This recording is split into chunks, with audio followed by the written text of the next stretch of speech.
Hi there, my name is Carlos Patino. I am currently studying psychology in the Bachelor of Arts. I'm in my fourth year. My ID number is 1483262, and I'm taking this class as an elective. My name is Omar Rubaha. I'm a fourth year accounting major at the U of A, and I am also taking this class as an elective. My number is 1752221. And this is our project on understanding your field's archetype. So currently I work as a coach at Archbishop O'Leary High School in the Soccer Academy program. I'm also a former professional soccer player, and I'm trying to tie everything down into becoming a sports psychologist. I am a fourth year accounting major. I also work in real estate as a realtor. I'd say my two fields are very intertwined. I'd say property and real estate as a whole depends very much on financial. And I also just want to mention a couple of years ago, he was also my coach at O'Leary. So It's kind of cool seeing us work together on a project now. Yeah, it's awesome. So we'll get started. We've introduced ourselves and our discipline. The first question for you, Omar, would be, what are typical careers in your field and what are careers you have considered and why? Okay, so with an accounting major, honestly, there's a bunch of things that you could do. You can go into, obviously, accounting, become an accountant. You can go into finance, do some sort of analytical work. You can also do things that are very advisory. There's taxation, there's audit. Honestly, there's a bunch of different things. I'd say I've considered tax and audit most, and advisory a lot, especially due to my real estate background. What about you? What would you say? Awesome. So in the field of psychology, you have different specialties. One could be counseling, one could be research orientated, one could be in the education field, or another one could be in the sports world, which is the one I'm most interested about.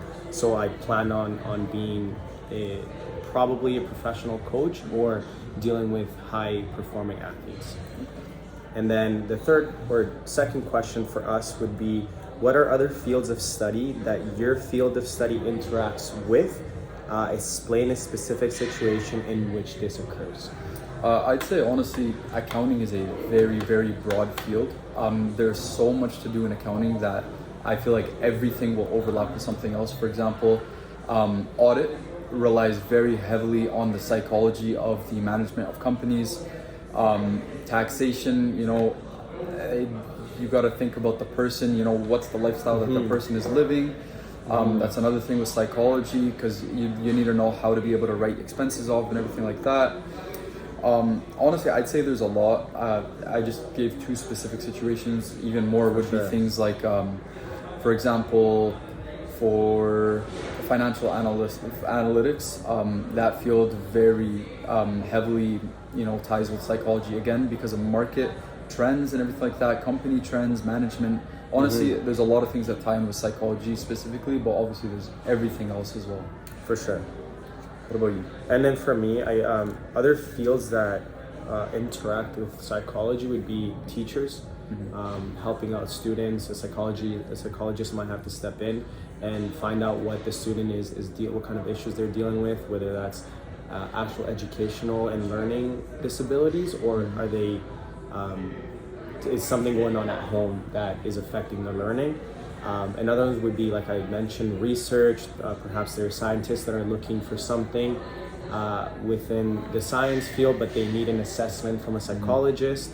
Or you have, for example, in court, they need an assessment on a suspect. That's where psychologists might have to step in.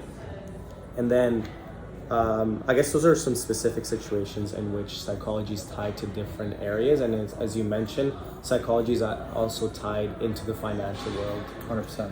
Yeah. Awesome. So let's go into the third question. What are some personal values or traits do you think are most important for your success in your field? I'd say with accounting and anything financial, I'd say honesty is a very, very important trait to have. And also diligency, work ethic and everything like that. Because number one, with honesty, when you're dealing with shareholders, you got to be honest with your shareholders, because they have the financial statements. If they wanted to and they wanted to pick them apart and see, okay, are they lying about this? They'll be able to, because it's all public, especially if you're a public company. Everything has to be put out there. And also hard work and diligence. I mean, if somebody comes up to you and says, we need this done ASAP, we have a week to do this, our deadline's in a week, or I need to remit these taxes by this time, you got to be right on it, and you got to step on it right away. You know, same way in soccer, where it's like you have that sense of urgency all the time on the field, and you can only slow down when you just when everything around you is controlled. You know, but in this field, rarely you'll be controlled. You know, 100%. There's always something new coming up. It's like you mentioned, you're in the big boy world now. Yeah, exactly. Awesome. What values or traits would you say tie in with psychology? So with psychology, I would say empathy, being able to put yourselves in someone else's shoes and understanding what they might be going through in order for you to help them. So empathy would be number one.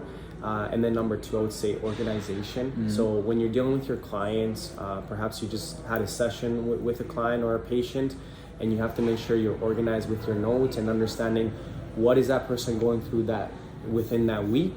And then, for example, if anything changes with that person and their personality, you might be able to look back at your notes. If they're organized, that way you can understand, where did the breakdown happen? Was it at home? Was it at work? Why is this person acting differently? Okay? Yeah. And then the final question would be, how do you see leadership playing a role in your future career path? I say leadership in the accounting field is very important. You need to have leaders above you that know what they're doing. You know, they have the knowledge, the expertise to guide the people who are starting. For example, an intern accountant, as much as we prepared, you know, through school, you know, we take all these courses and everything like that, the field is completely different. I mean, I've worked in the field, I've seen the field, my dad's in the field.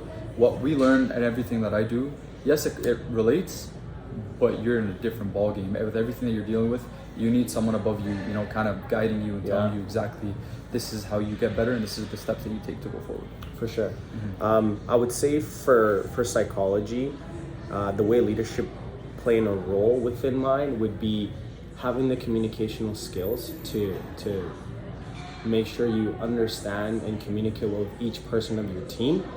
And then number two, I think it goes back to the previous one, which is empathy, and being compassionate enough, if you're in a leadership role, that you're treating everyone fairly and with a positive mindset.